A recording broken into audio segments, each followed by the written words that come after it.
America के अत्याधुनिक VTOL drone Bharat में उतरे हैं। जानेंगे आखिरकार अमेरिका ने इसे क्यों भेजा है। वहीं दूसरी तरफ भारत ने 50,000 करोड़ का ऐलान क्यों किया है। जियोपॉलिटिक्स में बहुत कुछ चल रहा है, हमेशा की तरह जानने को मिलेगा बहुत कुछ। आइए जानते हैं इन खबरों को विस्तार से। भारत सरकार ने हाल ही में रक्षा बजट में 50,000 करोड़ रुपए की वृद्धि की घोषणा की है, जो ऑपरेशन सिंदूर की सफलता के बाद की गई है। ये वृद्धि चालू वित्त वर्ष में लागू होगी और कुल रक्षा बजट को 7 लाख करोड़ रुपए से अधिक तक ले जाएगी, जो सभी मंत्रालयों में सबसे अधिक है। ये कदम भारत की सैन्य ताकत को और मजबूत करने और स्वदेशी रक्षा तकनीकों को बढ़ावा देने की दिशा में एक महत्वपूर्ण कदम है। ये आर्टिकल भारत पाकिस्तान तनाव और ऑपरेशन सिंदूर के संदर्भ में रक्षा क्षेत्र की प्रगति को दिखलाता है। ऑपरेशन सिंदूर 7 मई 2025 को शुरू हुआ था, जब भारत ने 22 अप्रैल 2025 को पहलगांव में हुए आतंकी हमले का जवाब दिया, जिसमें 26 लोग मारे गए। इस हमले के लिए भारत ने पाकिस्तान समर्थित आतंकवादियों को जिम्मेदार ठहराया। इस ऑपरेशन में भारत ने स्वदेशी हथियारों और तकनीकों का उपयोग किया। BrahMos supersonic cruise missile, Nagastra 1,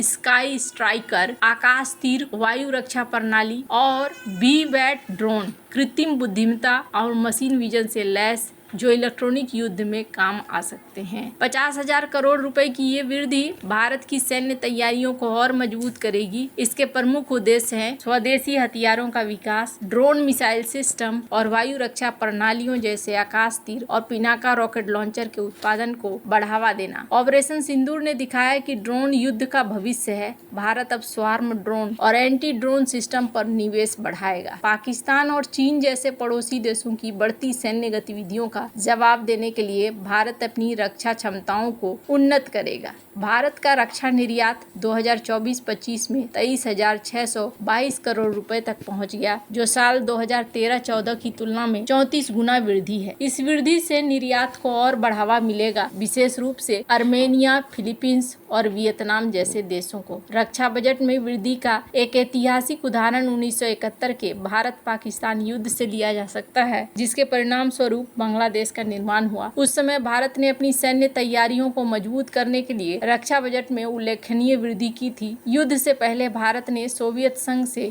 MiG-21 fighter jet और T-55 टैंक जैसे उपकरण खरीदे, जिसने युद्ध में महत्वपूर्ण भूमिका निभाई। भारतीय नौसेना ने ऑपरेशन ट्राइडेंट में कराची बंदरगाह पर कथित तौर पर हमला किया, जिसमें स्वदेशी तकनीक और रणनीति का उपयोग हुआ। 1971 के युद्ध में भारत ने 13 दिनों में पाकिस्तान को हराकर अपनी सैन्य ताकत का प्रदर्शन किया। युद्ध के बाद भारत ने रक्षा अनुसंधान और विकास संगठन को और मजबूत किया। इसके परिणाम स्वरूप अग्नि और पृथ्वी मिसाइल जैसे स्वदेशी हथियारों का विकास। उसी तरह ऑपरेशन सिंदूर के बाद रक्षा बजट में वृद्धि भारत को भविष्य के युद्धों के लिए तैयार करने और स्वदेशी तकनीकों को बढ़ावा देने का प्रयास है। पाकिस्तान ने ऑपरेशन सिंदूर के दौरान चीनी मूल के HQ-9 वायु रक्षा प्रणाली J-10 फाइटर जेट का उपयोग किया, लेकिन भारतीय सेना ने इन प्रणालियों को जाम कर दिया और 23 मिनट में मिशन को पूरा किया। यह भारत की तकनीकी श्रेष्ठता को दिखलाता है। इसके जवाब में पाकिस्तान ने भारत पर ड्रोन हमले किए। अब 50,000 करोड़ का बजट भारत को अपने आप को तैयार करने के लिए दिया जा रहा है। वहीं दूसरी तरफ अमेरिका की तरफ से एक खास चीज भारत में उतरा है। अमेरिका के अत्याधुनिक VTOL ड्रोन भारत में उतरे हैं। ये भारत की रक्षा और तकनीकी क्षमताओं में एक महत्वपूर्ण कदम है। ये ड्रोन, जिन्हें शील्ड AI द्वारा निर्मित VBAT MQ-35 के नाम से जाना जाता है, कृत्रिम बुद्धिमत्ता और मशीन विजन से लैस है। ये ड्रोन इलेक्ट्रॉनिक युद्ध के वातावरण में काम कर सकते हैं, जहां GPS सिग्नल और संचार लिंक जाम हो जाते हैं। आपको बता दूं, ये VBAT ड्रोन मशीन विजन का उपयोग करके अपनी स्थिति को ठीक कर सकता है, जिससे ये GPS रहित वातावरण में भी संचालित हो सकता है। इसे इलेक्ट्रॉनिक युद्ध के लिए प्रतिरोधी बनाता है। इसकी रेंज 500 किलोमीटर है। ये टारगेट क्षेत्र में 10 घंटे तक मंडरा सकता है। एक ऑपरेटर न्यूनतम 5 ड्रोन को नियंत्रित कर सकता है और उड़ान पथ स्वायत्त रूप से वास्तविक समय में उत्पन्न होते हैं। ये ग्रुप 5 ड्रोन और क्रूड विमानों जैसे P-8 पोसाइडन की तुलना में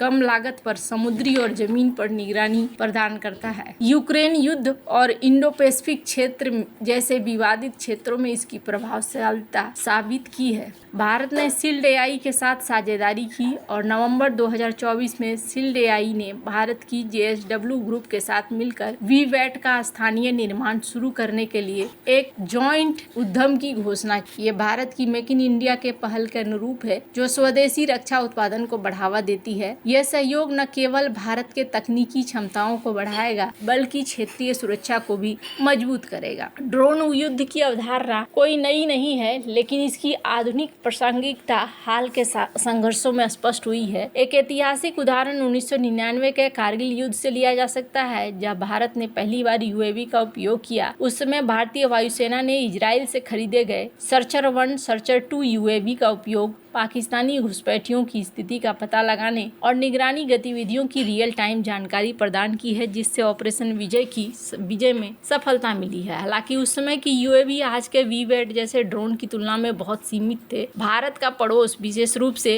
पाकिस्तान और चीन, ड्रोन युद्ध में तेजी से प्रगति कर रहे हैं। उदाहरण के लिए पाकिस्तान ने तुर्की और चीन से उन्नत ड्रोन जैसे बर्राक और विंग लॉन्ग यूसीएवी हासिल किया है, जिनका उपयोग वह आतंकवाद विरोधी अभियानों और सीमा पार गतिविधियों में करता है। दूसरी ओर चीन ने ड्रोन स्वार्म तकनीक और स्ट्रेटेजिक यूएवी जैसे कि रेनबो 7 CH-7 विकसित किए हैं, जो दक्षिण चीन सागर और हिमालयी क्षेत्र में निगरानी के लिए उपयोग किए जाते हैं। ऐसे में वीवैट ड्रोन का भारत में आगमन और स्थानीय निर्माण भारत को इस ड्रोन रेस में आगे रखता है। यह न केवल भारत की रक्षा क्षमताओं को मजबूत करता है, बल्कि क्षेत्रीय शक्ति संतुलन को भी प्रभावित करता है। इलेक्ट्रॉनिक युद्ध का मतलब है युद्ध के दौरान दुश्मन के इलेक्ट्रॉनिक उपकरणों जैसे रडार, संचार सिस्टम और जीपीएस को बाधित करना या जाम करना। उदाहरण के लिए दुश्मन रेडियो सिग्नल को ब्लॉक कर सकता है या जीपीएस को गलत जानकारी भेज सकता है, जिससे ड्रोन या अन्य उपकरण सही दिशा में काम न कर पाए। वीवैट ड्रोन इस तरह के इलेक्ट्रॉनिक युद्ध के माहौल में भी काम कर सकते हैं। इसका आसान मतलब है कि अगर दुश्मन जीपीएस या संचार सिग्नल को जाम कर दे तो ये ड्रोन खराब नहीं होंगे। ये ड्रोन कृत्रिम बुद्धिमत्ता और मशीन विजन का इस्तेमाल करते हैं, जिससे ये बिना जीपीएस के भी अपनी स्थिति को समझ सकते हैं, सही दिशा में उड़ सकते। ये ड्रोन अपने आसपास की चीजों जैसे पेड़, पहाड़, इमारतों को कैमरे से देखकर अपनी लोकेशन का पता लगाते हैं। ये ऐसा है जैसे कोई इंसान नक्शे के बिना रास्ता ढूंढ ले। ये ड्रोन अपने आप उड़ान पथ तय करते हैं, यानी इन्हें हर समय इंसान के निर्देश की जरूरत नहीं है। अगर दुश्मन सिग्नल जाम करता है तो भी ड्रोन अपने लक्ष्य तक पहुंच सकते हैं, निगरानी और अन्य काम कर सकते। मान लीजिए भारत और किसी दुश्मन के बीच तनाव है। दुश्मन जीपीएस सिग्नल को जाम कर देता है ताकि भारतीय ड्रोन गलत दिशा में जाएं, लेकिन वीवैट ड्रोन अपने मशीन विजन और एआई की मदद से बिना जीपीएस के भी दुश्मन की गतिविधियों पर नजर रख सकते हैं। उनकी सेना कहाँ है, उनके हथियार कहाँ हैं, ये इसे युद्ध में काफी उपयोगी बनाते हैं। इस तरह से वीवैट ड्रोन इलेक्ट्रॉनिक युद्ध में भारत को मजबूत बनाते हैं, क्योंकि ये दुश्मन की तकनीकी रुकावटों से प्रभावित नहीं होते हैं।